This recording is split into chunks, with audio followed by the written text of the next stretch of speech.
Hello प्यारे साथियों, क्या आप भी जो है यूपीटीटी 2026 एग्जाम के लिए तैयारी कर रहे हैं, जिसकी परीक्षा 2, 3 और 4 जुलाई को प्रस्तावित है। और आप यूपीटीटी के लिए मैथ पढ़ना चाहते हैं और मैथ के 30 के 30 प्रश्न आप सही करना चाहते हैं, चाहे वो पेपर फर्स्ट हो या पेपर सेकंड हो। हम आपको बता दें, चाहे आपका मैथ कितना भी वीक है, अगर हमारे क्लास से डेली शाम को 7 बजे आप जुड़ते हैं, तो आपका मैथ बहुत ही अच्छा हो जाएगा। बिल्कुल भी जीरो लेवल से हम आपको मैथ पढ़ा रहे हैं, एक एक कॉन्सेप्ट को हम लोग पढ़ रहे हैं। पहला चैप्टर हमने स्टार्ट किया था संख्या पद्धति। संख्या पद्धति के लिए ये हम लोगों की दूसरी क्लास है आज। इससे पहले फर्स्ट क्लास हमने प्रोवाइड करा दिया आपको। ठीक है, आज इस क्लास में कुछ ऐसे प्रश्नों को हम आपको कराएंगे जो यूपीटीटी एग्जाम में बार बार पूछे जाते हैं। जैसे ये सबसे छोटी अभाज्य संख्या, कई बार आपसे एग्जाम में पूछा गया। इसके बाद आपका जो है कि शेषफल प्रमेय से, रिमाइंडर थ्योरम से प्रश्न है। इस तरह के प्रश्न आपके एग्जाम में आते हैं। ये सभी प्रश्न आपके लिए बहुत ही ज्यादा इंपॉर्टेंट है, जितने भी प्रश्न आज इस क्लास में हम आपको कराने वाले हैं। ठीक है, यदि आप भी यूपीटीटी के लिए तैयारी कर रहे हैं, तो इस क्लास में हम आपको 2011 पेपर से लेकर के 2021 तक जितनी परीक्षाएं हुई हैं, सभी परीक्षाओं का यूपीटीटी का ध्यान रखते हुए उसमें किस तरह के प्रश्न आपके संख्या पद्धति से पूछे जाते हैं, सभी प्रश्नों का हम सभी प्रश्नों की सीरीज आपको करा रहे हैं विद कॉन्सेप्ट। ठीक है, तो चलिए क्लास को स्टार्ट करते हैं। और आज की क्लास का पहला प्रश्न, और ये रहा फर्स्ट नंबर का आपका प्रश्न। क्या प्रश्न है 11 नंबर का। इससे पहले 1 to 10 यानी 1 से लेकर के 10 तक के प्रश्नों को हम लोगों ने क्लास फर्स्ट में देख लिया था। ठीक है, ये हम लोग की क्लास दूसरी है। प्रश्न पूछा है कि सबसे छोटी अभाज्य संख्या कौन सी है, यानी सबसे छोटी स्मॉलेस्ट प्राइम नंबर यहाँ पे पूछा गया है। ये 0 होगी, 1 होगी, 2 होगी या 3 होगी। क्या आप लोग बता सकते हैं कि सबसे छोटी अभाज्य संख्या कौन सी होती है? तो इसका सही आंसर आपका हो जाएगा, राइट आंसर हो जाएगा ऑप्शन नंबर सी, सेकंड। ठीक है, ऑप्शन नंबर आपका सी सही हो जाएगा, यानी सेकंड हो जाएगा। यानी ये जो 2 होती है, ये सबसे छोटी अभाज्य संख्या आपकी होती है। अब इससे संबंधित 3 प्रश्न आपके एग्जाम में आते हैं। तीनों प्रश्नों को हम बता दे रहे हैं, ये बहुत ही ज्यादा इंपॉर्टेंट है। क्या प्रश्न पूछा जाता है? पूछा जाता है कि सबसे छोटी सम अभाज्य संख्या, सबसे छोटी सम अभाज्य संख्या कौन सी है? तो सबसे छोटी सम अभाज्य संख्या आपकी 2 होती है। 2 देखिए एक ऐसी संख्या है जो सम भी होती है, सबसे छोटी सम संख्या भी होती है और अभाज्य भी होती है। तो जब पूछेगा सबसे छोटी सम अभाज्य, तब भी इसका आंसर 2 होगा। एक बार आपके एग्जाम में प्रश्न पूछा गया कि सबसे छोटी ऋणोत्तर पूर्णांक कौन सा है? ऋणोत्तर अभाज्य पूर्णांक। ठीक है, सबसे छोटी ऋणोत्तर अभाज्य पूर्णांक। तो इसका भी सही आंसर है 2 होगा। ऋणोत्तर का मतलब होता है जो ऋण ना हो, मतलब माइनस में ना हो, क्या हो? प्लस हो। तो यहाँ पे पूछा सबसे छोटी ऋणोत्तर अभाज्य पूर्णांक कौन सा है, तो 2 होगा। सबसे छोटी सम अभाज्य संख्या कौन सी है? 2 होगी। सबसे छोटी अभाज्य संख्या कौन सी होगी? 2 होगी। तो कई बार ये भी प्रश्न एग्जाम में आपके आया, और ये तो कई परीक्षाओं में पूछा गया। सबसे छोटी ऋणोत्तर की बात करेगा, सबसे छोटी ऋणोत्तर अभाज्य पूर्णांक, तो ये आपका 2 होता है, आपको याद रखना है। ठीक है, चलिए नेक्स्ट क्वेश्चन पे चलते हैं। आज की क्लास का अगला प्रश्न बहुत ही शानदार है, 12 नंबर का प्रश्न। ये प्रश्न है कि 25 के पावर, ये क्वेश्चन कुछ इस तरह से है, 25 की घाते यहाँ पे 25 है, को इसके जगह को 26 से भाग देने पर शेषफल मैंने रिमाइंडर क्या हो जाएगा? यानी 25 के पावर 25 को 26 से भाग देने पर बताइए कि शेषफल क्या हो जाएगा। हमसे पूछ रहा है कि इसका शेषफल क्या होगा, बताइए शेषफल क्या होगा। जब हम 25 के पावर 25 में 26 का भाग देंगे तो इसका शेषफल क्या हो जाएगा? इसका बहुत ही आसान तरीका है। जब भी इस तरह का भाग का प्रश्न आए तो कैसे लगाएंगे, देखिए यहाँ पे हमने जो है करा है कि 25 के पावर 25 और यहाँ पे भागे का साइन बना लेंगे। किसका भाग देना है? 26 का भाग देना है। देखिए भागे का साइन किस तरह से, 3 तरीके से होता है। एक भागे का साइन ये भी होता है, एक भागे का चिन्ह ये भी होता है, एक भागे का चिन्ह, ये चिन्ह जो फ्रैक्शन में होता है, भिन्न में होता है। ऐसा हम क्यों कर रहे हैं? जैसे हमने कहा कि 4 में 2 का भाग दीजिए, तो देखिए 2 दूना क्या हो गया? 4 कट गया। यहाँ पे 4 में 2 का भाग दीजिए भाई, तभी आंसर क्या आ जाएगा? देखिए 2 एक कम 2, 2 दूना 4। यहाँ पे भी 4 में 2 का भाग दीजिए, तभी हमारा आंसर क्या आ गया? 2। ये तीनों सिंबल भाग के ही समझे जाते हैं। ठीक है, चलिए यहाँ 25 में 26 का भाग देना है, तो 25 तो कम है, 26 ज्यादा है, भाग नहीं जाएगी, लेकिन भाग जाएगी, भाग देंगे।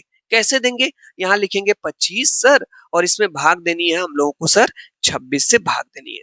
भाग नहीं जाएगी, फिर भी एक बार भाग ले जाएंगे। हाँ सर, एक बार ले गए, 26 से कम 26 यहाँ पे हो जाएगा। उसके बाद यहाँ पे घटाया जाता है, तो यहाँ पे घटाना है, तो हम 25 में से 26 नहीं घटाएंगे, 26 में से 25 को घटा लेंगे तो हमारा एक आंसर आ जाएगा, लेकिन -1 आएगा। क्या आएगा? -1 आएगा। ठीक है, तो जब हमने 25 में 26 से भाग दिया, तो शेषफल हमारे पास कितना आया? -1 आया। तो यहाँ पे हम लोग लिख लेंगे -1 के पावर यहाँ पे 25 लिख लेंगे। ठीक है, हाँ सर हो गया। कैसे भाग दिए? 25 में 26 का भाग दिए, एक बार भाग गई, यहाँ पे यहाँ 26 लिखे, और यहाँ पे 25 में से 26 को घटा लिया, 26 में से 25 को, तो 1 हो गया। यहाँ पे माइनस क्यों लिखेंगे? क्योंकि यहाँ पे 26 के नंबर ज्यादा है डिजिट, इसलिए इसके सामने माइनस है, इसलिए हम लोग यहाँ पे माइनस लिख लेंगे। अब क्या करेंगे सर? अब आप हमको बताइए कि 1 का मल्टीप्लाई, इस माइनस को पहले भूल जाइए, 1 का मल्टीप्लाई 1 में 25 बार करना है, तो 1 का मल्टीप्लाई 1 में 25 बार करेंगे तो 1 ही आएगा। भाई 1 का मल्टीप्लाई 1 में चाहे आप कितने भी टाइम्स कर लीजिए, तभी तो आंसर 1 ही आएगा। इसका मतलब इसका आंसर यहाँ पे 1 आ जाएगा, जब 1 का गुणा 1 में 25 बार करेंगे तो। अब बात आती है कि सर यहाँ पे माइनस आएगा कि हमारा आंसर प्लस आएगा, तो हम एक चीज आपको बता दें, अगर ये जो घात है, अगर हमारी सम रहेगी, तो हमारा जो आंसर आएगा वो क्या आएगा? प्लस में आएगा। अगर यही घात हमारी विषम रहेगी, विषम संख्या रहेगी, ऑड रहेगी, तो हमारा आंसर माइनस में आएगा। तो बताइए 25 सम संख्या है कि विषम संख्या? ऑड नंबर है कि इवन नंबर है? आप कहेंगे सर यह विषम संख्या है कि नहीं है? हाँ सर विषम संख्या है। जब यह विषम संख्या है तो इसका आंसर यहाँ पे माइनस आएगा। क्यों? क्योंकि विषम होने पे आंसर माइनस में आएगा। अब यहाँ पे एक चीज क्लियर हो गई सर कि इसका जो शेषफल आया -1 आया। जब हमने 25 में 26 का भाग दिया तो इसका शेषफल -1 आया, लेकिन शेषफल -1 नहीं आएगा। शेषफल कभी भी ऋणात्मक नहीं होता है। उस कंडीशन में हमने आपको बताया था कि आप जिससे भाग देते हैं उसको इसमें आप जो है घटा लेंगे। ठीक है, जोड़ लेंगे, 26 में से -1 कर लेंगे, घटा लेंगे, हमारा आंसर 25 आ जाएगा। ठीक है, यहाँ पे 25 हमारा आंसर आ जाएगा।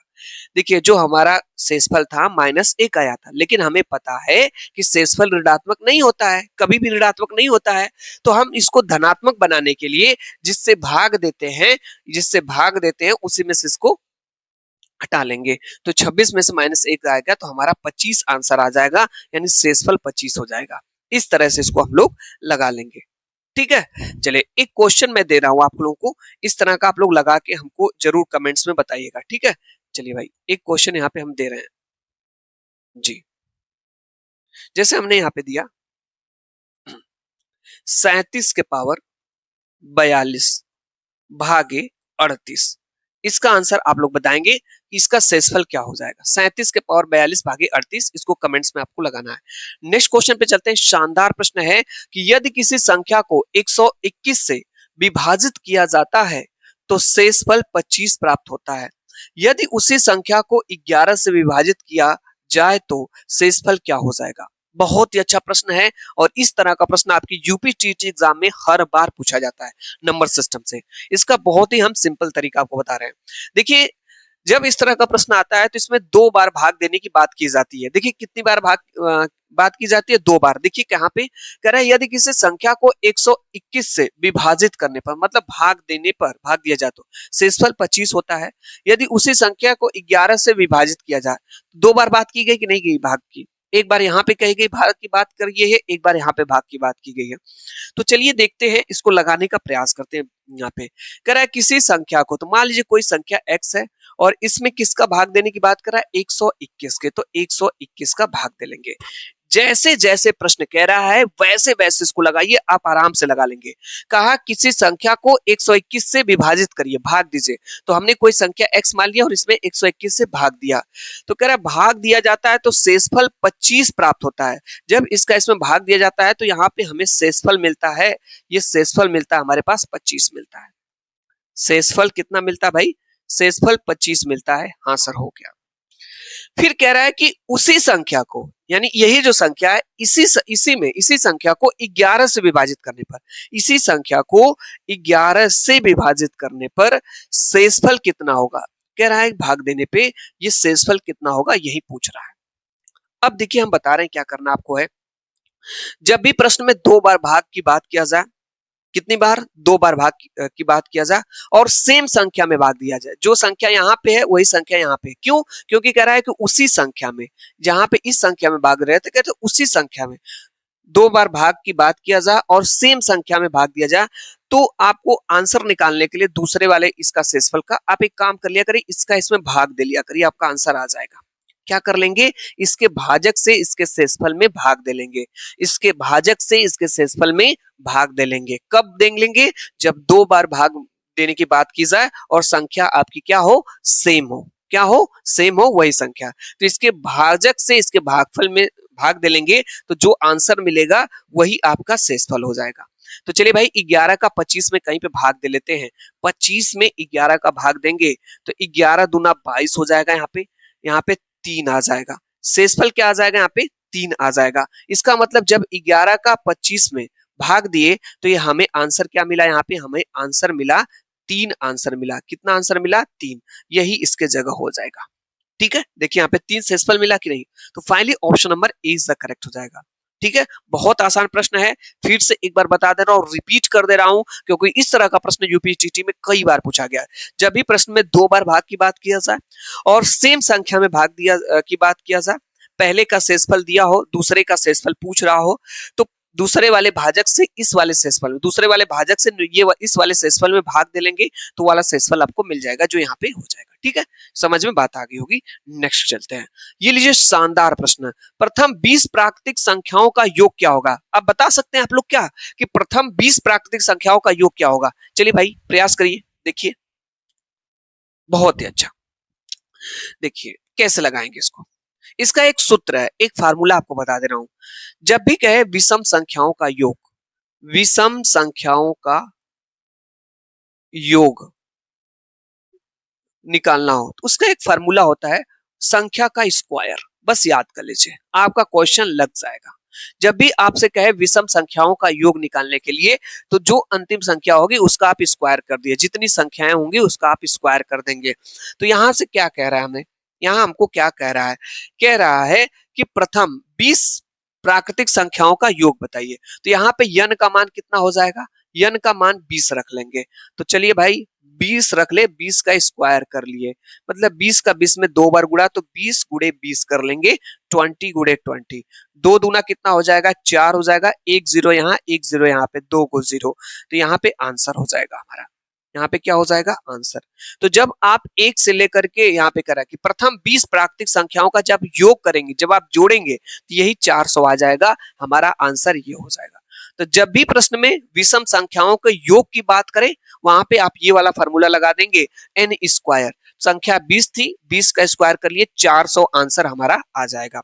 जैसे यही प्रश्न आपसे ऐसे पूछता कि प्रथम 10 विषम संख्याओं का योग बताइए, प्रथम 10, तो 10 का स्क्वायर कर लेते हैं। कहता कि प्रथम 50 विषम संख्याओं का योग ज्ञात करो, तो 50 का स्क्वायर कर लेंगे, जैसे यहाँ पे 20 का स्क्वायर किया। समझ में बात आ गई होगी, हाँ सर प्रथम की बात यहाँ पे किया। नेक्स्ट क्वेश्चन पे चलते हैं, शानदार बेहतरीन प्रश्न आपके पास है।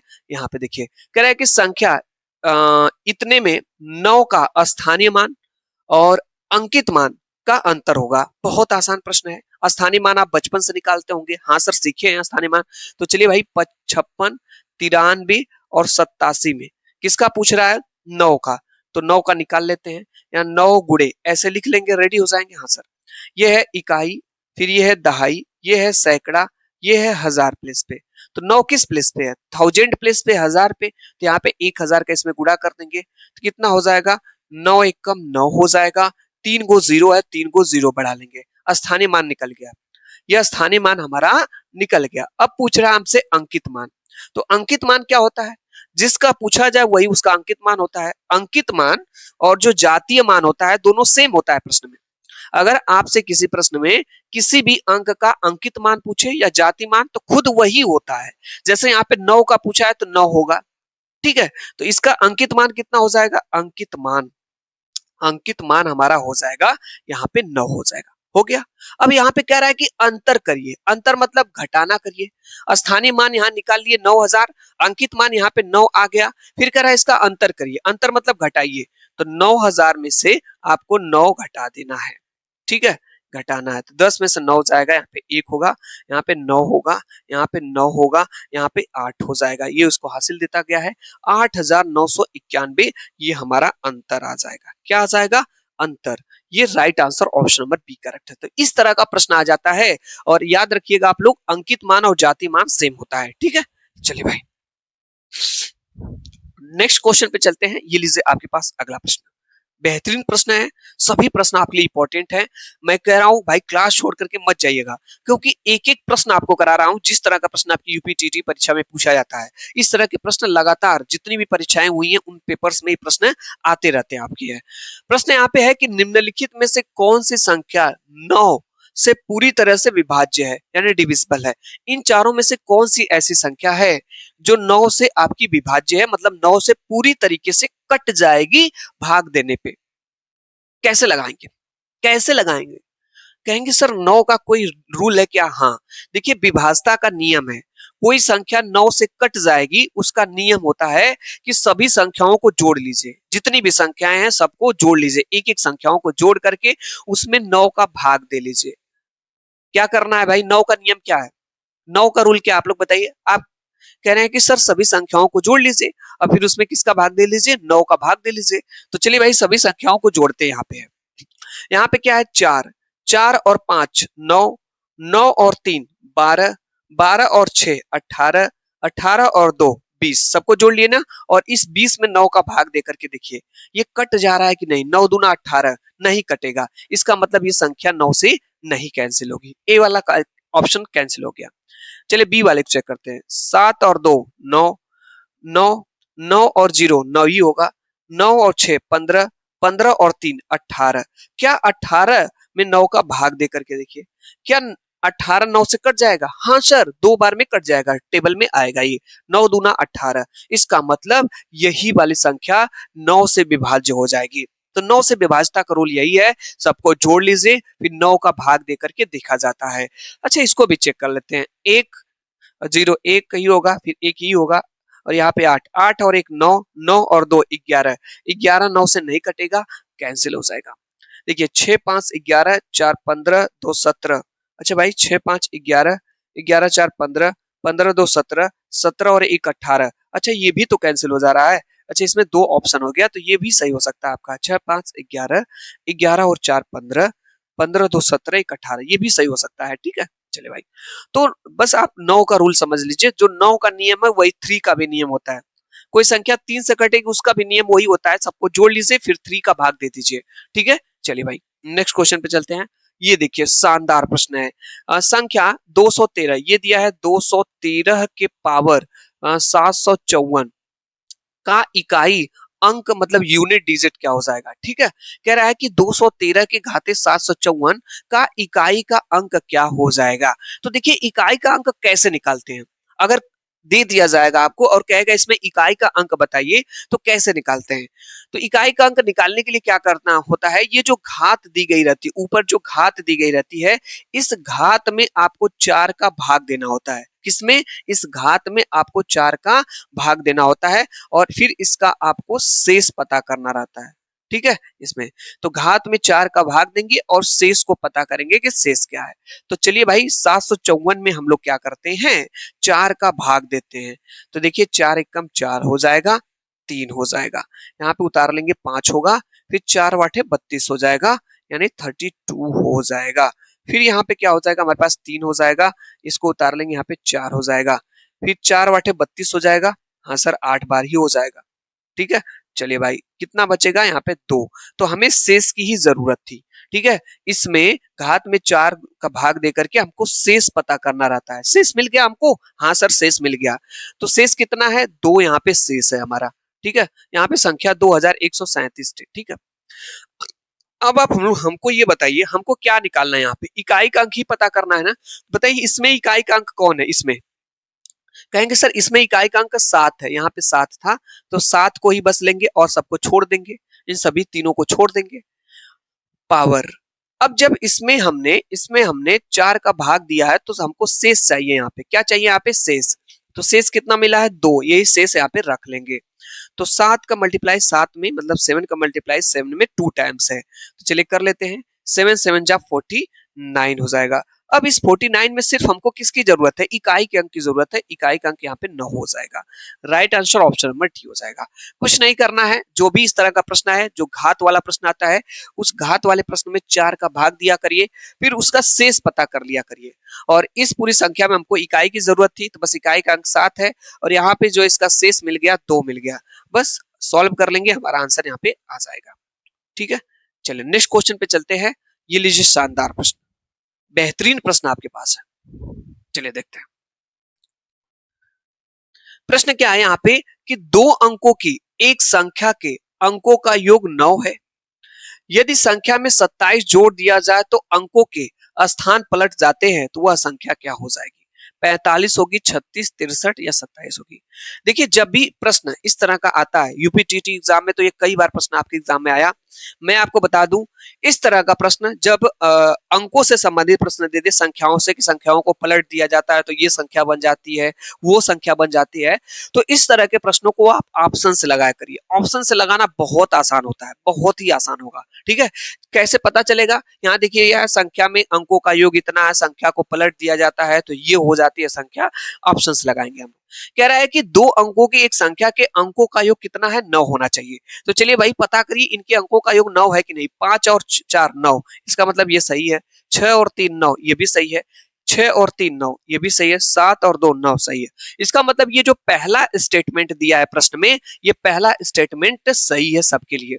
आप कहेंगे सर क्या चारों ऑप्शन सही होगा? नहीं नहीं नहीं। दूसरा स्टेटमेंट पर ये क्या कह रहा है? यदि संख्या में 27 जोड़ दिया जाए, यदि जो ये संख्या है इनमें 27 जोड़ दिया जाए, तो चलिए भाई 45 में 27 जोड़ दिया जाए, तो जब जोड़ेंगे तो कितना हो जाएगा? 7 और 5 12 हो जाएगा, और 4 और 2 6 और 1 7 हो जाएगा, 72 हो जाएगा। तो कह रहा है कि यदि संख्या में 27 जोड़ दिया जाता है तो अंकों के स्थान पलट जाते हैं। तो कह रहा है कि अगर ये जो संख्या है इसमें अगर आप 27 जोड़ देंगे तो जो अंकों के स्थान है, ये जो अंक के स्थान आपस में पलट जाते हैं। इकाई दहाई पे चला जाता है, दहाई इकाई पे आ जाता है। यानी अगर ये 45 है तो कितना हो जाना चाहिए? 54 हो जाना चाहिए था, लेकिन ये 72 है। इसका मतलब ये ऑप्शन हमारा नहीं होगा। 36 है, अब इसमें भी 27 जोड़ करके देखिए क्या 63 बन पा रहा है? क्योंकि इसको 63 बनाना है। क्यों? कह रहा है कि इसमें अगर आप 27 जोड़ देंगे, 27 जोड़ने पे ये इसके जो अंक है पलट जाएंगे। 3 की जगह 6 चला जाएगा, 6 की जगह 3, यानी 63 बनना चाहिए। तो चलिए भाई 6 और 7 कितना हो जाएगा? 13 हो जाएगा। यहाँ पे 3 2 5 और 1 6 हो जाएगा। वेरी गुड, सही बात है। देखिए 36 था, 63 बन गई। कब बनी? जब इसमें हमने 27 जोड़ लिया। फाइनली आंसर इसका देखा जाए तो यही वाला आंसर आपका सही हो जाएगा, बी वाला करेक्ट हो जाएगा। अच्छा 63 को भी देख लेते हैं। 63 में 27 जोड़ लीजिए भाई, कितना बनना चाहिए? 36 बनना चाहिए था। क्या बन रहा है? देखिए 7 और 3 10 हो जाएगा, 6 और 2 8 और 1 90, 90 बन रहा है। इसका मतलब ये नहीं होगा। 27 में भी आप जो है कितना जोड़ लीजिए? 27 ही जोड़ने की बात कर रहा है। तो देखिए 7 7 14 हो जाएगा, 2 2 4 और 1 5 54, जबकि इसको बनना चाहिए था 72। ठीक है, और इसको 54 बनना था। तो ना तो ये संख्या बनी, ना ही ये बन पाई, ना ही ये बन पाई। फाइनली ये वाला आंसर ऑप्शन नंबर 20 तक करेक्ट हो जाएगा। तो जब भी इस तरह का प्रश्न आएगा तो आप ऑप्शन से लगा लीजिएगा। लगा लेंगे? हाँ सर। नेक्स्ट क्वेश्चन पे चलते हैं। ये लीजिए शानदार बेहतरीन प्रश्न आपके पास है। एक प्रश्न छूट गया है क्या? नहीं छूटा नहीं। ये कह रहा है कि 0.01, शानदार प्रश्न है, थोड़ा सा यहाँ पे चेंजिंग है। 0.001 इस तरह से है, 0.001 के पावर यहाँ पे दिया है 1/3 है, ये इस तरह से नहीं का मान होगा। इसका मान पूछ रहा है क्या होगी वैल्यू। तो देखिए ये इसके ऊपर 1/3 लगा है, इसका मतलब ये इसको क्या बता रहा है? इसका क्या निकालना है? घनमूल निकालना है। क्या निकालना है? घनमूल निकालना है। घनमूल कैसे निकालते हैं? घनमूल का चिन्ह ये होता है यहाँ इस तरह से। घनमूल का जो साइन होता है आपका ऐसे होता है, ये होता है घनमूल। जैसे मैं आपसे कह दूं ये 8 है, इसका घनमूल निकालिए, तो आप इसको ऐसे लिख सकते हैं, यहाँ पे 3 लिखेंगे। अब घनमूल निकालने का क्या तरीका होता है? यहाँ पे 3 है, मतलब इस करड़ी के अंदर इस करड़ी के अंदर कोई भी टर्म्स, कोई भी नंबर अगर 3 टाइम्स रहेगी तो 1 टाइम बाहर आ जाएगी। तो 8 को क्या लिख सकते हैं, 2 इंटू 2 इंटू 2 लिख सकते हैं। हाँ सर लिख सकते हैं। तो ये 2 कितने टाइम है, 3 टाइम है, तो ये एक बार बाहर आ जाएगा। कुछ यही प्रोसेस आपको यहाँ पे करना है, ठीक है, यहीं पे करना है। तो हम लोग पहले इसको ऐसे लिख लेते हैं, यहाँ पे रूट में 3, यहाँ पे 0.001 लिख लेंगे। क्यों? क्योंकि इसका क्या बात है, इसका मतलब घनमूल निकालना है, घनमूल को ऐसे लिख सकते हैं। अब यहाँ पे हम इसको बदल लेते हैं पहले इस तरह से, 3 रहने दीजिए, यहाँ पे 1 है तो 1 रहने दीजिए, इसको भिन्न में बदल लेते हैं, अपान का साइन लगाएंगे। जहां पे दशमलव वहां पे 1 लिखेंगे, जहां पे दशमलव वहां पे क्या लिखेंगे, 1 लिखेंगे। दशमलव के पीछे 1 2 3 लोग हैं, 3 को 0 बढ़ा लेंगे। समझ में बात आ गई होगी। जहां दशमलव वहां 1 लिख लेंगे, दशमलव के पीछे 3 लोग हैं, बढ़ा लेंगे। अब इसको हम लोग ऐसे लिख सकते हैं, यहाँ पे 3 है, 1 को ऐसे लिख सकते हैं, 1 इंटू 1 इंटू 1। इसको हम लोग जो करड़ी के अंदर है, जो रूट के अंदर कोई चीज है, तो उसको हम 3 टाइम्स बनाने की कोशिश करेंगे। कोई भी चीज है 3 टाइम्स बन जाए तभी तो बाहर आएगी रूट से। हाँ सर। अपान में इसको ऐसे लिख सकते हैं, ये 1000 है, इसको लिख सकते हैं 10, कितने जीरो हैं, 3 जीरो हैं, 10 इंटू 10 इंटू 10 लिख सकते हैं। अब हमको एक चीज ये बताइएगा, यहाँ पे आप लोग कोई भी चीज यहाँ पे 3 टाइम्स होती है, कितने टाइम्स होती है, 3 टाइम्स, तो एक बार बाहर आती है। यहाँ पे 1 3 टाइम्स है तो एक बार बाहर आ जाएगा। यहाँ पे 10 3 टाइम्स है तो 1 टाइम यहाँ पे बाहर आ जाएगा। अब ये हट जाएगा यहाँ पे। अब 1/10 है, इसका हमको इसमें भाग देना है क्योंकि यहाँ पे दशमलव में दिया गया है। जब इसका इसमें भाग देंगे तो आ जाएगा 0.1, हमारा आंसर आ जाएगा। ये वाला ऑप्शन आपका सही है, ऑप्शन नंबर 1 करेक्ट हो जाएगा। इस तरह से इस प्रश्न को लगा लेंगे हम लोग, ठीक है। चलिए भाई, ये लीजिए बहुत इंपॉर्टेंट प्रश्न, वेरी वेरी इंपॉर्टेंट प्रश्न, कई बार एग्जामों में प्रश्न आया। और मैं आपको बता दूं, इस तरह का प्रश्न आपकी यूपीटीटी एग्जाम में हर बार देखने को मिलता है। प्रश्न क्या यहाँ पे है, पढ़ लेते हैं। 1 से 50 तक के बीच कितनी अभाज्य संख्याएं हैं, प्राइम नंबर्स होती हैं? 10 होती हैं, 12, 15, 25। क्या आप बता सकते हैं कि 1 से लेकर के 50 तक की संख्या के बीच, इसके बीच कितनी अभाज्य संख्याएं होती हैं, प्राइम नंबर्स होती हैं? इसका सही आंसर हो जाएगा आपका, राइट आंसर हो जाएगा 15 हो जाएगा। अब आप कहेंगे सर कौन कौन से, थोड़ा लिख के दिखाइए, तो चलिए लिख लेते हैं। पहली सबसे छोटी अभाज्य संख्या मैंने पहले ही प्रश्न में आपको बताया, पहले ही प्रश्न में हमने आपको बताया है कि नहीं? हाँ सर बताए हैं। सबसे छोटी अभाज्य संख्या कौन सी होती है? 2 होती है, तो 2 हो जाएगा। 3 5 7 11 13 17 19 23 29, उसके बाद आपका 31 37 41 47, ठीक है, ये हो गई। चलिए काउंट कर लेते हैं, गिन लेते हैं। यहाँ पे देखिए 1 2 3 4 5 6 7 8 9 10 11 12 13 14, कोई छूट गया भाई, कोई न कोई छूटा यहाँ पे, ठीक है। चलिए कौन सा छूटा है एक बार देख लेते हैं। 14 तो है, एक मिसिंग है यहाँ पे। 2 3 5 7 11 13 17 19 23, उसके बाद 29 31 37 41 47, कौन सा छूटा है? कोई मिसिंग है भाई इसमें, बता सकते हैं आप लोग? 2 3 5 7 11 13, तो गिनने में नहीं ना गलती हो गई। 1 2 3 4 5 6 7 8 9 10 11 12 13 14, 47 के बाद 48 49 43 है। हाँ भाई 43 को छोड़ दिया हमने, सॉरी 43 यहाँ पे छूट गई थी। तो 15 आपकी टोटल हो जाएंगे, यहाँ पे 15 हो जाएंगे, ठीक है। चले भाई, अब आपको एक प्रश्न हमारा है कि 1 से लेकर के 100 तक में, 1 से लेकर के 100 तक के बीच में कितनी अभाज्य संख्या होती है? इसको आप लोगों को बताना है कमेंट्स बॉक्स में। एग्जाम में आपसे पूछा गया, आपसे एग्जाम में 4 प्रश्न पूछा गया इस तरह से। 1 से लेकर के 50 तक के बीच में कितनी अभाज्य संख्या, 1 से लेकर के 25 तक के बीच में कितनी अभाज्य संख्या, 1 से लेकर के 100 तक के बीच में कितनी अभाज्य संख्या, और 1 से लेकर के 200 तक के बीच में भी पूछा गया प्रश्न, कितनी अभाज्य संख्या होती है? ये देखिए आपके पूछा गया। इसके आगे की जो सीरीज है, जो क्लास नंबर 3 है, ये 20 प्रश्न था, इसके आगे 21 प्रश्न से क्लास 3 हम जो है हम लोग उस क्लास में पढ़ेंगे, ठीक है। तो यदि क्लास आपको थोड़ी सी भी अच्छी लगी हो तो हमारे इस चैनल को, विमलेश कोचिंग क्लासेस चैनल को सब्सक्राइब कर लीजिए, वीडियो को लाइक कर लीजिएगा आप लोग। और अगर आप मैथ का प्लेलिस्ट सर्च करना है मैथ के लिए कि सर हमारी पहली क्लास हम लोग नहीं पढ़ पाए, तो मैथ की प्लेलिस्ट हम बता दे रहे हैं। ये आपकी प्लेलिस्ट है, आप यूट्यूब पे जाइएगा, हमारा चैनल है Vimlesh coaching classes. Vimlesh coaching classes channel पे आप जाएंगे यूट्यूब पे, यहाँ पे, ठीक है। यहाँ पे आपको प्लेलिस्ट वाले सेक्शन में जाइएगा आगे, तो आपको एक प्लेलिस्ट मिल जाएगी अगर आप मैथ पढ़ना चाहते हैं तो, ठीक है। यूपीटीटी यूपीटीईटी 2026 मैथ के नाम से आपको प्लेलिस्ट मिलेगी, इस नाम से प्लेलिस्ट है, आप चाहे तो पढ़ सकते हैं। वहां पे बहुत सारी क्लास पड़ी हुई है। अभी हमने 15 अप्रैल से क्लास स्टार्ट किया मैथ के लिए। टॉपिक वाइज अच्छे तरीके से हम लोग पढ़ेंगे। एक एक क्लास आपके लिए महत्वपूर्ण है। डेली क्लास आप देखा करिए जब आपको समय मिले। कोई जरूर नहीं है शाम को 7 बजे क्लास होती है, शाम 7 बजे, ठीक है।